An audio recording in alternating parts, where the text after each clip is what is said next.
আসরের নামাজ মোট কত রাকাত? আসরের নামাজ আমরা কয় রাকাত পড়ব? আমরা বর্তমান সময় দেখি অনেক বৃদ্ধ মানুষ তার আগে আগে মসজিদে আসার পর তারা প্রথমে 4 রাকাত আদায় করে, তারপর ইমামের সহিত তারা 4 রাকাত আদায় করে, 8 রাকাত হইল। আবার অনেক মানুষকে দেখা যায়, অধিকাংশ মানুষকে দেখা যায় যারা শুধু ইমামের সহিত 4 রাকাত নামাজ তারা আদায় করে। তাহলে মূলত আসরের নামাজ কয় রাকাত, আমরা কয় রাকাত পড়ব, এই বিষয় সম্পর্কে আজকে আমরা আলোচনা করব ইনশাআল্লাহ। কারণ বর্তমান জেনারেশন তাদের কোরআন হাদিসের সাথে তাদের সম্পর্ক না থাকার কারণে এই বিষয়গুলো কিন্তু তারা কিন্তু জানে না, এই বিষয়গুলো সম্পর্কে তারা কিন্তু উদাসীন।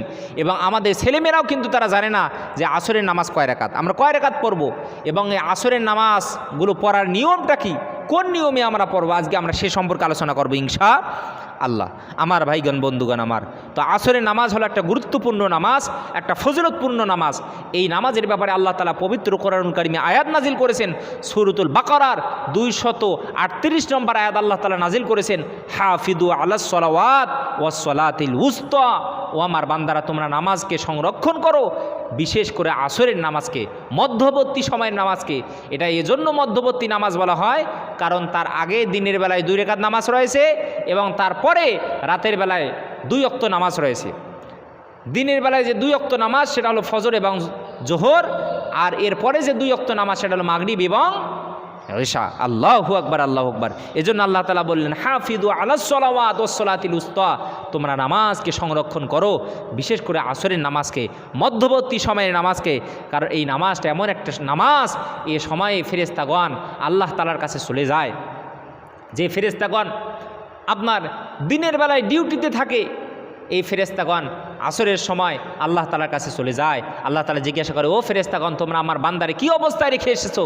এই ফেরেশতাগণ তখন বলে, আল্লাহ আমরা তাদেরকে নামাজরত অবস্থায় রেখে এসেছি, এবং যখন আমরা তাদের কাছে গিয়েছিলাম তখন আমরা তাদেরকে নামাজরত অবস্থায় পেয়েছিলাম। আল্লাহু আকবার।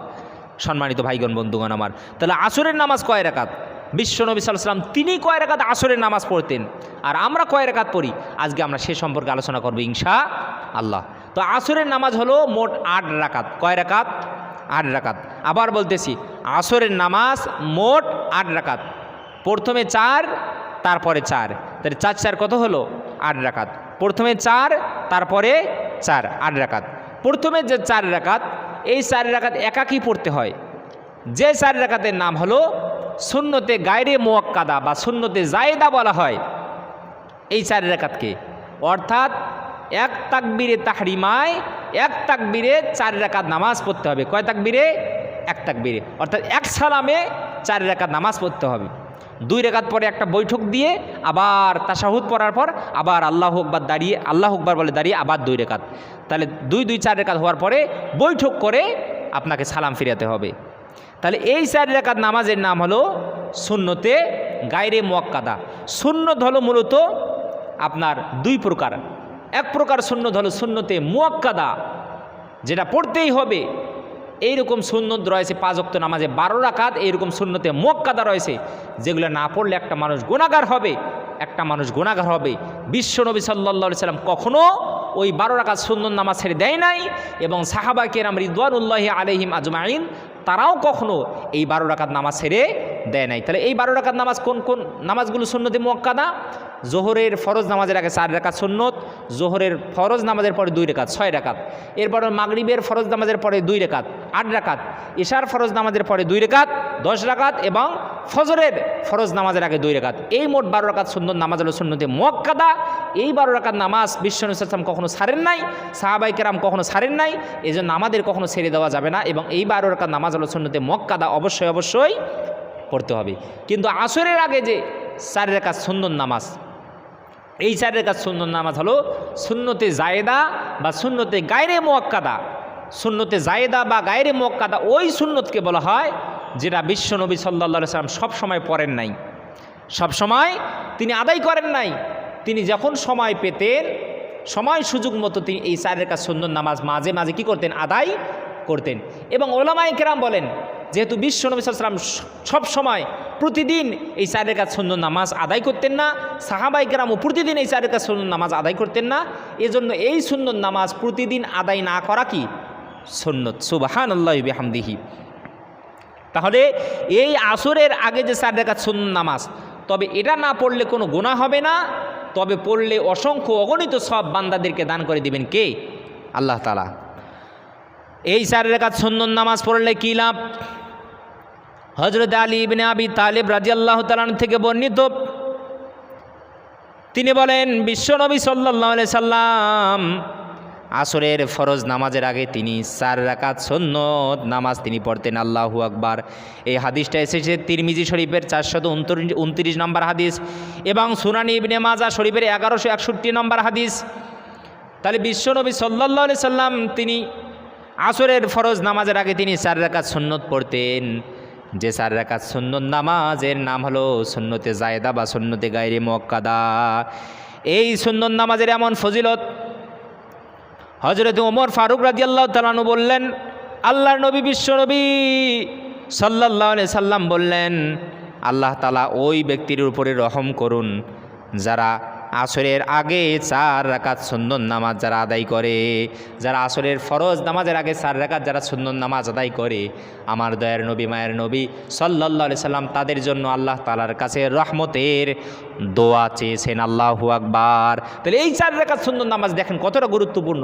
বিশ্বনবী সাল্লাল্লাহু আলাইহি সাল্লাম তিনি বলেন, ওই সমস্ত মানুষদের উপরে আল্লাহ তাআলা রহমত নাজিল করুন যারা আসরের ফরজ নামাজের কী করে 4 রাকাত সুন্নত নামাজ আদায় করে। আমার ভাইগণ বন্ধুগণ আমার, তাহলে আসরের নামাজ হলো মোট 4 রাকাত। সর্বপ্রথম হলো 4 রাকাত। আসরের নামাজ হলো মোট 8 রাকাত, তার মধ্যে সর্বপ্রথম কি 4 রাকাত সুন্নত নামাজ।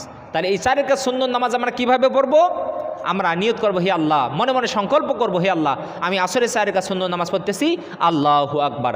আল্লাহু আকবার বলে হাত বেঁধে সানা পড়বেন, সুবহানাকাল্লাহুম্মা ওয়া বিহামদিকা ওয়া তাবারাকা ইসমুকা ওয়া তাআলা জাদ্দুকা ওয়া লা ইলাহা গায়রুক। এটা পড়ার পরে তারপরে আউযু বিল্লাহ বিসমিল্লাহ পড়ার পরে এরপরে আপনাকে সূরাতুল ফাতিহা পড়তে হবে, আলহামদুলিল্লাহি রাব্বিল আলামিন পড়ার পরে গায়রিল মাগদুবি আলাইহিম ওয়ালাদ-দাল্লিন আমিন। এটা পড়া শেষ হয়ে গেলে এরপরে আরেকটা সূরা মিলাতে হবে। আপনি আমি যে সূরা জানি এই সূরা পড়ার পরে আপনাকে আমাকে রুকুতে যেতে হবে, রুকু করতে হবে, সিজদা করতে হবে, করার পর আবার আল্লাহু আকবার বলে দাঁড়াতে হবে। দাঁড়ানোর পরে এরপরে আবার বিসমিল্লাহির রহমানির রহিম বলে সূরাতুল ফাতিহা পড়তে হবে। পড়ার পর এরপরে আবার গায়রিল মাগদুবি আলাইহিম ওয়ালাদ-দাল্লিন আমিন শেষ করার পরে বিসমিল্লাহির রহমানির রহিম বলে আরেকটা সূরা মিলাতে হবে, আপনি যে সূরা জানেন। তাহলে এই সূরা মিলানোর পরে আপনাকে আবার রুকু করতে হবে, সিজদা করতে হবে। তাহলে কয় রাকাত হইল? 2 রাকাত। এবার আপনাকে বসতে হবে। বসার পরে আপনাকে শুধু তাশাহুদ পড়তে হবে। তাশাহুদ কোনটা? আত-তাহিয়াতু লিল্লাহি ওয়াস সালাওয়াতু ওয়াত-তাইয়্যিবাত, আসসালামু আলাইকা আইয়ুহান নাবিয়্যু ওয়া রাহমাতুল্লাহি ওয়া বারাকাতুহু, আসসালামু আলাইনা ওয়া আলা ইবাদিল্লাহিস সলিহিন, আশহাদু আল্লা ইলাহা ইল্লাল্লাহু ওয়া আশহাদু আন্না মুহাম্মাদান আবদুহু ওয়া রাসূলুহু। এটা পড়ার পরে আল্লাহু আকবার বলে আবার দ্বিতীয় রাকাত নামাজের পরের 2 রাকাত নামাজের জন্য আবার দাঁড়িয়ে যেতে হবে। দাঁড়ানোর পরে আবার বিসমিল্লাহির রহমানির রহিম বলে আলহামদুলিল্লাহি রাব্বিল আলামিন সূরাতুল ফাতিহাটা পড়ার পরে এরপর আরেকটা সূরা এর সাথে কি মিলাতে হবে। এরপরে আবার রুকু করবেন, সিজদা করবেন, করার পর আবার আল্লাহু আকবার বলে চতুর্থ রাকাত নামাজের জন্য দাঁড়িয়ে আবার সূরাতুল ফাতিহা এবং এর সাথে আরেকটা সূরা মিলাতে হবে। মিলানোর পরে রুকু সিজদা করার পর আমাদের 2 কয় রাকাত হইল? 4 রাকাত নামাজ। এবার আমাদেরকে বৈঠকে বসে তাশাহুদ, দুরূদ শরীফ, দোয়ায়ে মাসুরা পড়ে আসসালামু আলাইকুম রাহমাতুল্লাহ, আসসালামু আলাইকুম ও রাহমাতুল্লাহ বলে কি করতে হবে? সালাম ফিরাতে হবে। এই গেল প্রথমত 4 রাকাত। এরপরে যে 4 রাকাত সেই 4 রাকাতের নাম হলো ফরজ, ফরজে আইন। এই 4 রাকাত নামাজ আমরা জামাতের সহিত পড়ব। কখনো আমরা একাকী এই নামাজ পড়ার চেষ্টা করব না, কারণ আজান একামত দেওয়া হয় এজন্য যেন মানুষেরা জামাতে এসে, মসজিদে এসে তারা যেন জামাতের সহিত কী করতে পারে? নামাজ তারা আদায় করতে পারে। তাহলে পরের যে 4 রাকাত, এই 4 রাকাত হলো ফরজ, ফরজে আইন। এই 4 রাকাত মসজিদে এসে জামাতের সহিত আমাদেরকে আদায় করতে হবে। এই হলো 8 রাকাত নামাজ। তাহলে আসরের নামাজ মোট কয় রাকাত? 8 রাকাত। আল্লাহ পাক রব্বুল আলামিন আমাদের সবাইকে প্রত্যেকটা কথা বুঝার এবং নামাজগুলো সঠিকভাবে আদায় করার জন্য তৌফিক দান করে। সকলে বলি আল্লাহুম্মা আমিন।